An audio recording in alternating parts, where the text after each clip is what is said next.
Qu'est-ce qui se passe au Soudan? J'espère que vous savez ce que signifie le mot Soudan. Soudan signifie dans la langue africaine ancienne le pays des Noirs. C'est ça la signification de ce pays-là.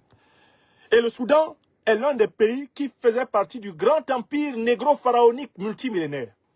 Il fait partie de ce qu'on a appelé la Nubie, ce qu'on a appelé le pays de Couche dans l'Antiquité, il y a plusieurs milliers d'années. C'est l'une des régions les plus glorieuses de l'histoire archéologique africaine, l'histoire architecturale africaine. Quelques-uns des plus grands empires que l'homme ait jamais conçus sur la terre furent construits par nos ancêtres dans la vallée du Nil, à laquelle appartient l'espace soudanais. Soudan signifie pays des Noirs. C'est-à-dire, en fait, le Soudan signifie l'Afrique. Il a récupéré le même nom que l'Égypte avait dans la langue africaine antique, à savoir le nom de Kemet. Kemet, pays des Noirs. Soudan signifie pays des Noirs, comme Kemet signifiait pays des Noirs. Les Noirs, dans la langue négro-égyptienne antique, on les dit les Kemtiou. Donc, le mot Soudan, c'est l'appellation arabisante, de Kemet. Alors, à l'origine, donc, le Soudan, c'est le pays des Noirs. Ce pays connaît une colonisation active des Arabes, selon un certain nombre de datations à partir du XIVe siècle. Ils vont apporter leur langue. Et la religion qui, à partir du 6e, 7e siècle, est devenue dominante chez eux, l'islam. À l'origine, c'est une terre d'autochtonie de Noirs. Mingindo, le pays des Noirs, comme on dit dans ma langue, le Bassa. Long Mingindo. À partir du moment où la colonisation arabe arrive, un conflit permanent va exister entre les populations émigrées venues de l'Arabie et les populations autochtones nubiennes, africaines. Ça, c'est le commencement de très graves problèmes qui persistent jusqu'à aujourd'hui.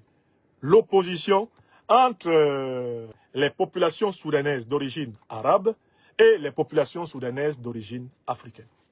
Mais ça ne va pas s'arrêter là. À partir du 18e, 19e siècle, le pays est colonisé par les Occidentaux.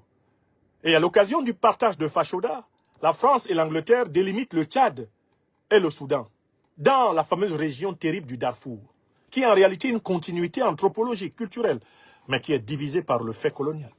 En Soudan d'un côté, Tchad de l'autre. Les mêmes peuples, la même langue, la même tradition. Les colons, quand ils arrivent dans l'espace du Soudan, parce que ça s'appelle désormais comme cela en langue arabe, pays des Noirs, qui avant s'appelait Kemet, pays des Noirs, les Occidentaux sont peu nombreux. Pour dominer au Soudan, ils sont donc obligés de diviser davantage le Soudan.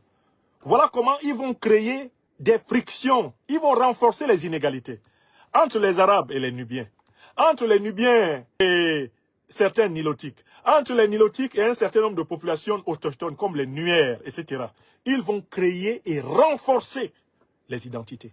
Parce qu'ils savent que s'ils laissent naître la symbiose du peuple soudanais, telle qu'elle avait été tentée par exemple sous le régime communiste de Gafar el-Nimeri, s'ils laissent cela se développer, les Occidentaux craignent d'avoir une très grande puissance qui sera comparable à l'Éthiopie qui a battu l'Italie à la bataille d'Adwa en 1896.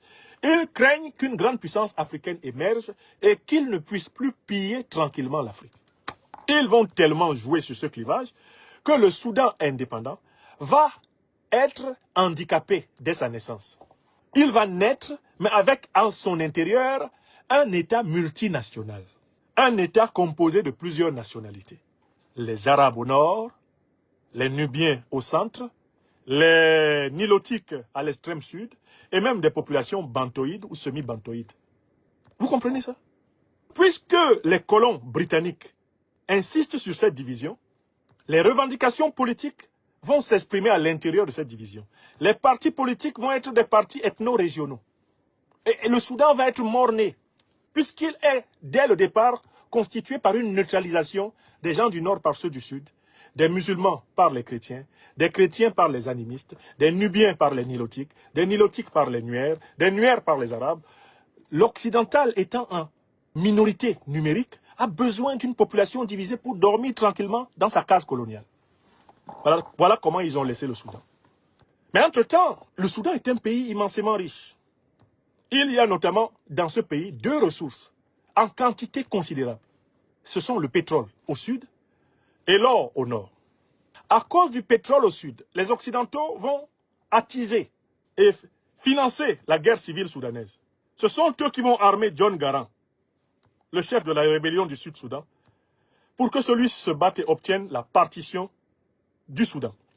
Voilà comment va naître la région du Sud-Soudan, dont le pétrole est massivement exploité par l'Occident.